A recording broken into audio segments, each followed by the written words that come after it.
Hello and welcome.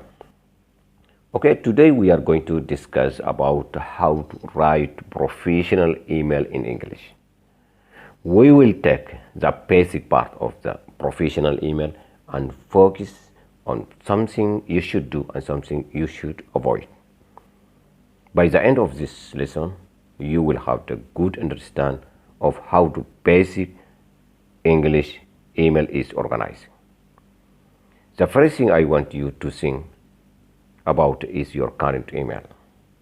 What does it look like? Is it a business appropriate? In the other words, is this email you can use when applying for new job or making important business contact?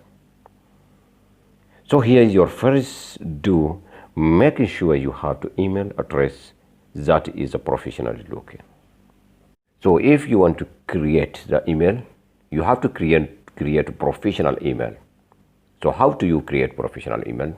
You will edit your first name and last name. For example, let's we're going to create the email. My name is Salim Ibrahim Muhammad. My first name Salim, last name Muhammad. So we will create the professional email. Let's see, we'll start it. Salim dot Muhammad Yahoo gmail.com. This is a professional email. You will notice my first and last name in the email. I recommend that you have one similar to this. You don't have to include your full name. Now let's look a little bit at the four basic of email and to write them. These four are subject line, the greeting, the email text, the closing. We always write in subject line our heading. This is the first we always do when writing email. It should introduce the topic of the email and get reader mind's focus. Let's look at a couple of examples. For example, subject line, hello. Subject line, the other one, dear Muhammad. In our first example, the topic is unclear. Okay, this is unclear. Look at this one. This is a better example. Subject line, requesting meeting. Subject line, cancelling my order. This shows the reader exactly why you are emailing them. The subject line should be as clear and as specific as possible. Try to imagine that you are receiving email which the subject line has the clearest message. Now here's something I don't want you to do. Don't forget about the basic of writing in English, like spelling things correctly and getting your grammar, punctuation and capitalization right. Pay attention to the started even at the subject line. Next comes the greeting.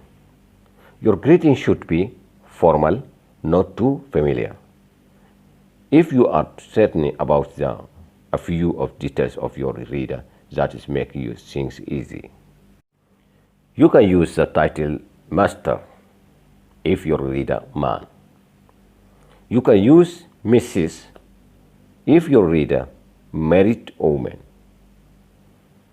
Miss, this refers to unmarried woman. Miss, if you are not sure whether woman is married or unmarried. Now look for the personal position as a company, university or office if possible, and mention that in the greeting. For example, dear Professor Ali, or dear Director Adam. If the gender is the only information you have about the reader, then dear sir or dear madam will work. Some people use to whom it may concern. You can also use it if you are addressing company, bank. If you are addressing group, you could use greeting like this. Dear members of the community, dear marketing groups, dear sales team. Now let us turn to email text, which is the search, but it is the largest part of the email because it includes the main message and the all necessary details. Here is another: don't write long email. You are not writing book here. Avoid long email altogether. You want the reader to read the all of your text, so you should only include the important information and essential details, but remain brief and to the point.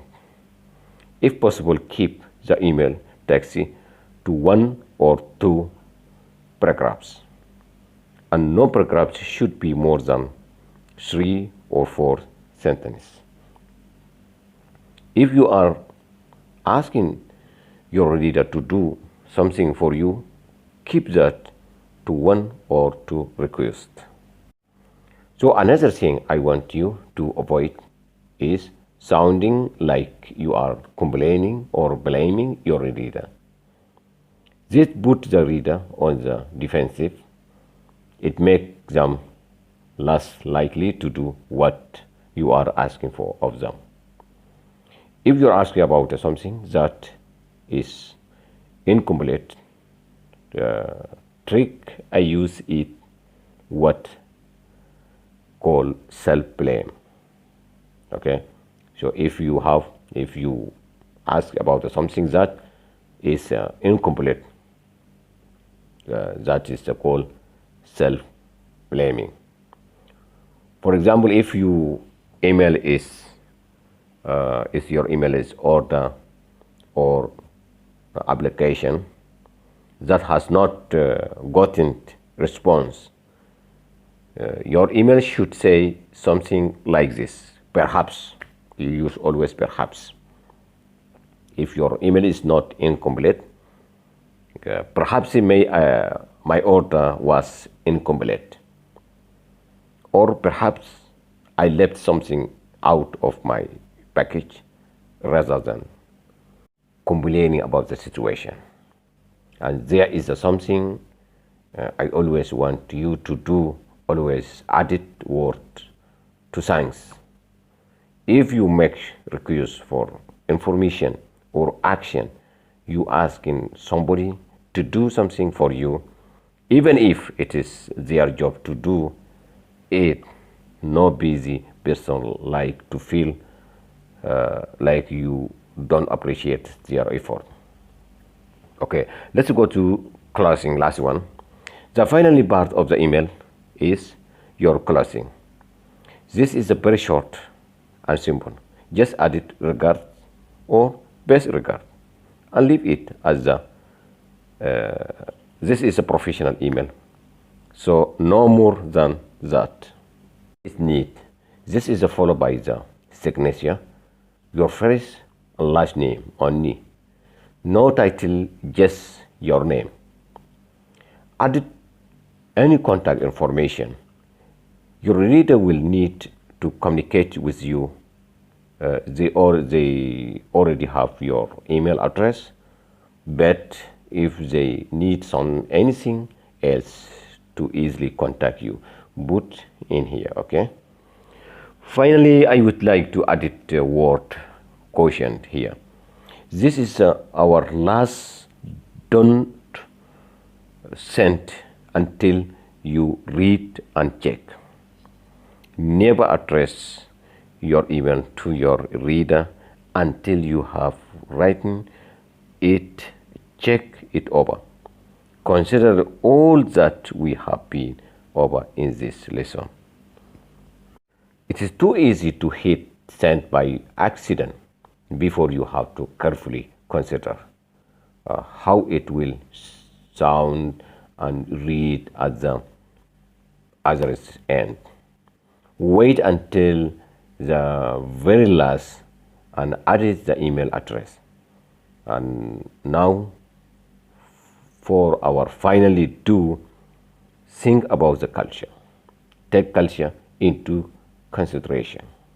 Okay, so let's review what we have to learn in this lesson. Okay, the first, they are the four parts of the professional writing email: subject line, greeting, email text, closing, and here we our do and don't do. Do have professional email. Do make subject line very clearly and brief. Do edit word appreciate. Do consider culture difference between you and reader. Don't make mistake. Now don't forget about the spelling, grammar, punctuation and capitalization. Don't write a book. Email text should be limited to 1 or 2 paragraphs and 2 requests. Don't complain or blame. Don't address the email until writing and check. Be careful for all the things we have learned in this lesson. I hope you enjoy this lesson and feel confident to write your first email in this lesson. I will see you in our next lesson.